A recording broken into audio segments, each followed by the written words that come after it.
السلام علیکم۔ کراچی میں شدید گرمی اور حبس کے بعد بارش، گرمی کا زور ٹوٹ گیا۔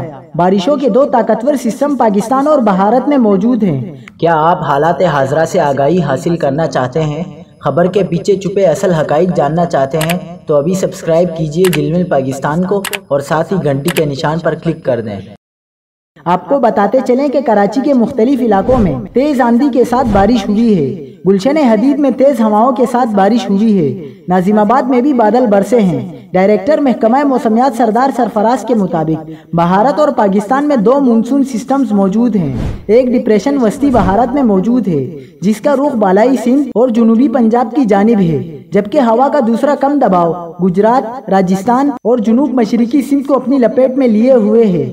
محکمہ موسمیات کا کہنا ہے کہ 16 ستمبر کے بعد سسٹم کے بحیرہ عرب میں جانے سے سمندری ہوائیں بحال ہونے کا امکان ہے۔ محکمہ موسمیات نے یہ پیشگوئی بھی کی ہے کہ کراچی میں آج رات میں بوندا باندی یا ہلکی بارش ہو سکتی ہے۔